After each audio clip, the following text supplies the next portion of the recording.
That's the evaluation of this property, this building. With residential real estate, it's based on comparables. I don't see what that is. That looked awesome. That was.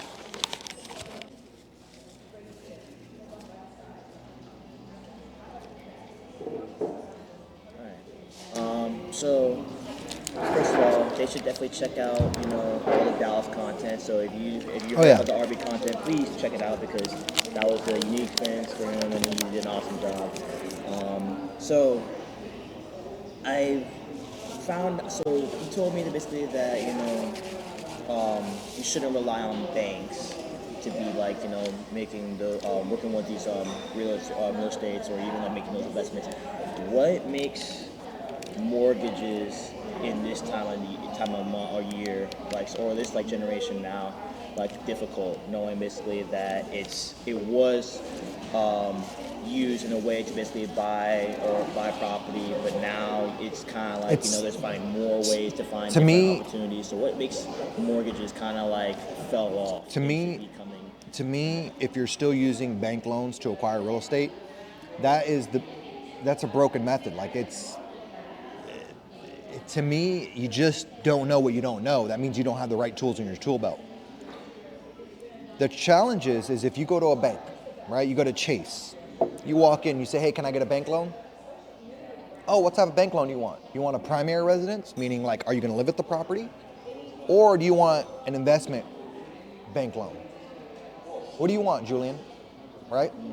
What do you want? Do you want a primary residence or do you want an investment? If you go to them and you tell them, hey, I want an investment bank loan, right, for an investment property that you want to buy on 123 Main Street, the challenge is whatever the market rates are, they're going to give you that market rate. So right now for investment loans in today's market, we're in November right now. We're looking around almost December. Yeah, November, almost December. We're looking around 7.5% to 8% investment rate, right? Really? Yes, right. Interest rate. Is that just interest rate? Okay. But they're also going to say, hey, okay, no, we'll give you that loan, no problem. But not only are you going to get 8% interest rate, we also want you to bring 20% to 30% down payment of the purchase price. So if it's a $300,000 property, they're going to want typically minimum of 20% down payment, right? So you haven't get the 8%?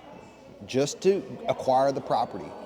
The 8%, you can buy down your rate, but that's another conversation. That is just for you to buy the piece of real estate.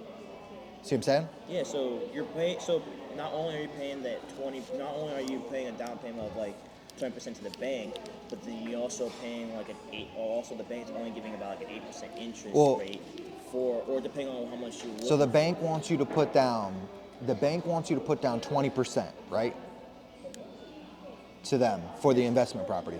The reason why is because the way they look at it is this is an investment loan. This is high risk for us.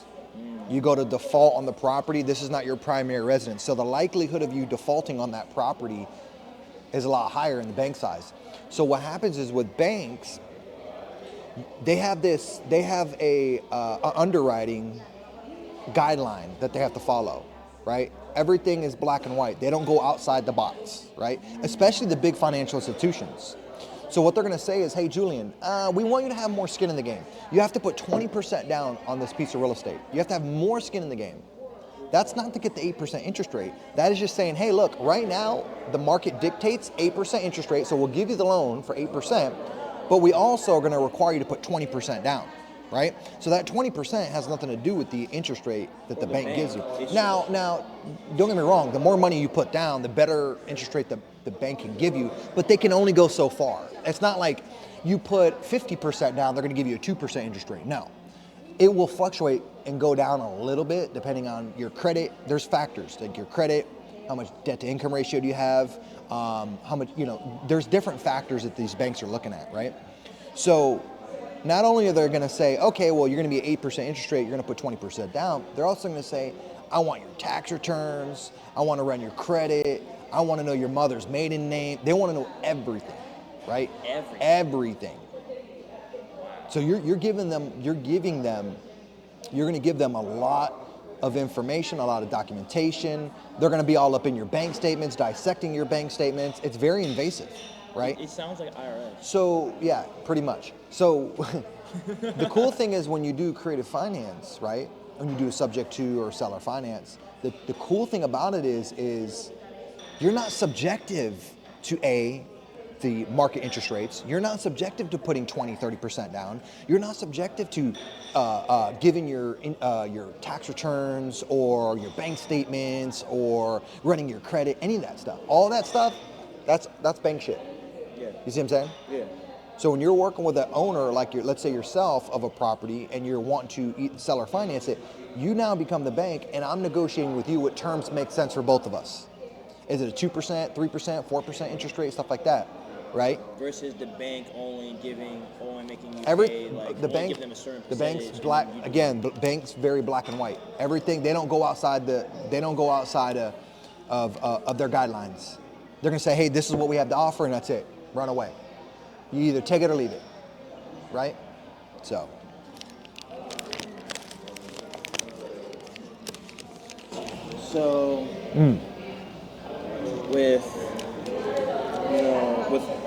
December's coming up, it's about to roll in. Do you think that the holidays is going to affect the market value of, different specific properties, or do you think that it just depends on the marketing value from here on out? Because people are concerned about December coming in, and December comes around, they got Black Friday, they got everything going on. So well, the reality is people aren't focused on purchasing homes in this time of year. It's not like the hot time of year to purchase. Why is that? The summertime, when people are not focused on the holidays, or when their kids are out of school, they're able to take more focus, right? Statistically proven, people move and focus on home buying more so in the summertime. But remember, everything I do is on the investment side. Yeah, I agree. Yeah. So when you saw this RV park, let's go back to RV park. When you saw this RV park and you're just thinking about, like, okay, there's like so many ideas that you can create and make concepts of for this RV so that it can create multiple streams of income, multiple streams of revenue. What are the challenges of turning your ideas and then putting them into motion, putting them like breaking brick by brick into the ideas where it can lead to having multiple streams of income? The biggest challenges are the contractors. So even though we have a vision, we have to be able to hire people that can implement that vision within the park. You see what I'm saying? So hiring reliable contractors is saying to do what they're going to do the right way. That's, I would say, the hardest part.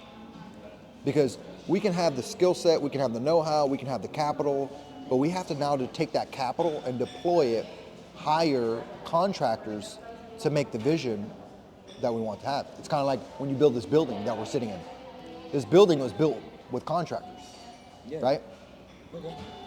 The person who had the capital, the money, wasn't here swinging hammers, right? They hired a contractor to build this vision for them. Yeah. Same thing with these walls. When this Mikado's Cafe came in here, they had a contractor to do all the decor, the designing, the interior designing, the floors, the build out of this restaurant. You see what I'm saying? So that's the tough part, because if you don't hire the right ones, then they'll delay your project. They'll delay you either sometimes you have to fire these individuals because they can't meet timelines, or they're not saying what they're going to do.